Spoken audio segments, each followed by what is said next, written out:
Lorraine here, speaking with VFX supervisor of Marvel Studios WandaVision, Tara DeMarco. Hey, Tara. Hi, Lorraine.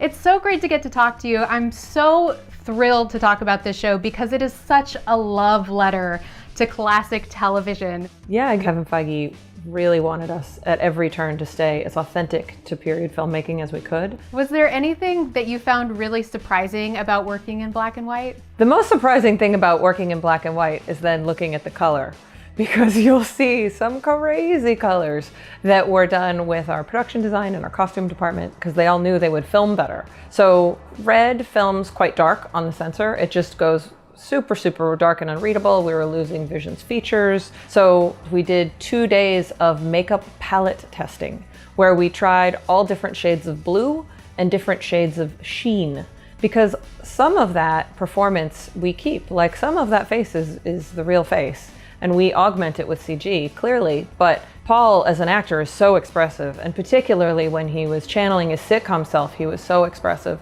and we didn't want to lose any of that. Early on in the season, we get to see Wanda in her 1950s paradise. She is having a lot of magical fun in the kitchen. Where did you decide what's going to be practical and what's going to be VFX? We would all sit around a table and decide as a group. We would decide with props and special effects and production design and talk about the dimensions of the set and what we wanted the effect to be and what we wanted to see or feel. Did we need the actors to be able to see that thing practically moving through space, or did it just appear? So we would all discuss the parameters, and then we would dive in and figure out, like, okay, well, this one thing would be great on wires because there's no way you're going to be able to cheat the effect of a puppeteer like bobbling an item through space. Like, that's a surprisingly hard thing to do in CG, is recreate the hand of an old school puppeteer working on wires. It's pretty wild to see the footage from behind the scenes because you don't realize how close the puppeteers are. What were some of the ways that items were puppeteered? All of them. So we puppeteered things from the ceiling, we did them from the floor, we tried all of the ways. So really it was about looking, okay, what's the best way to get the effect we want? And then how do you rig that? And it's like, oh, well, you put a wire from one side of the living room through the set window and then have someone pull it across. So once you have all of this wonderful puppeteering put together with the actors in their scene, how do you take that into VFX and make it all one seamless product?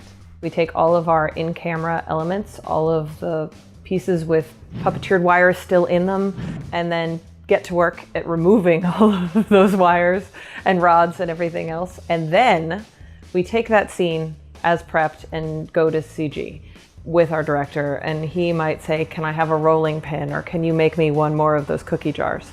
And then we'll begin modeling those items with colors that are CG friendly for black and white.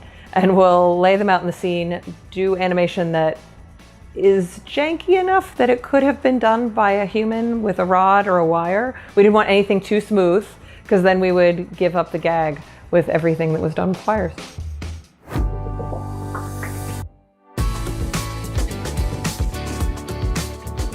I especially love the moment where Wanda finds out that she's pregnant and the whole room goes from black and white into this bloom of color. Where did you start with this process when you knew you had to take the world into color? We were really encouraged by the studio to look at film effects that could have happened in the era. And so the 60s, the film effects that could happen in the era were all about optical printing and how you could expose different bits of film and then re-expose them together in an optical printer. And we took inspiration from that and thought, what if you separated out the color channels and really warped them to be separate from one another, and then we're able to re-expose them and layer them? And that's the effect that creates the color bloom. And so we ended up with an effect that would have been tricky to do in the 60s, but at least was true to the principles. And then our little stars that are animated around were a nod to animating on the film from that era.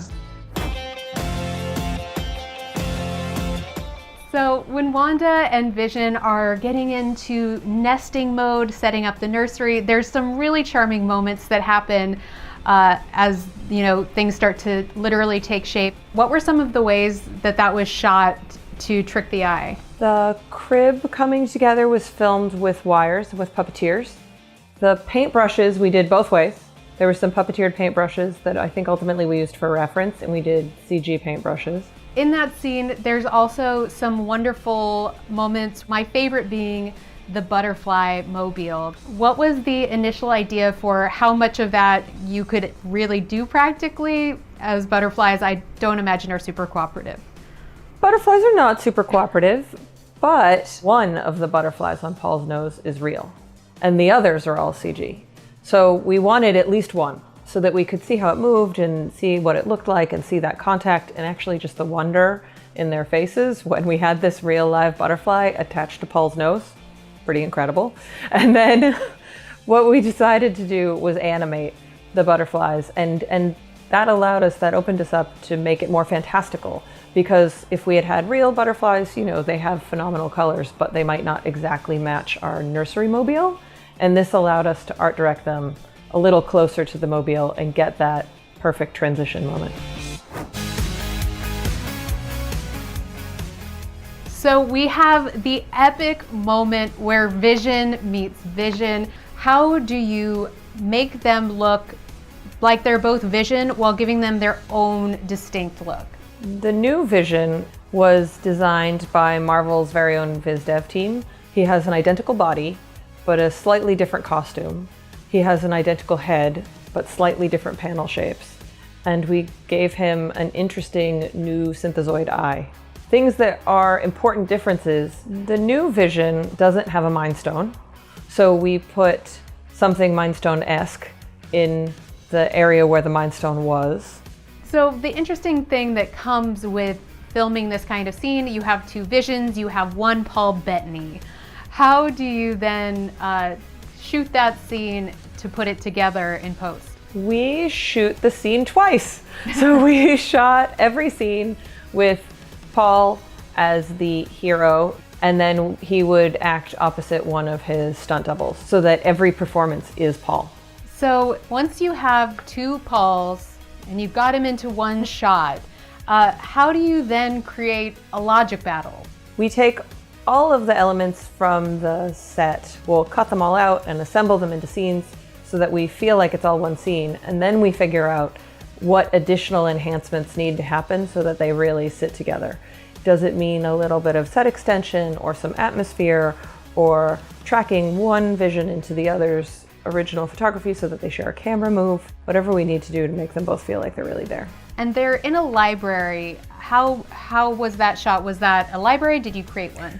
We scouted a library that ultimately we decided we couldn't shoot there because we needed to hang them quite high, and this little library didn't really want us to destroy their space.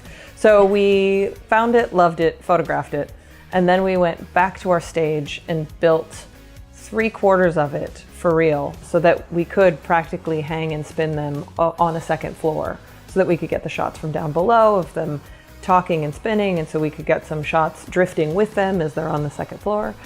Ultimately, we ended up rebuilding a bunch of that library in CG, including the dome and the skylight, just so we would have full control, but it was massively helpful to have a real set, and a lot of that set lives in the final film.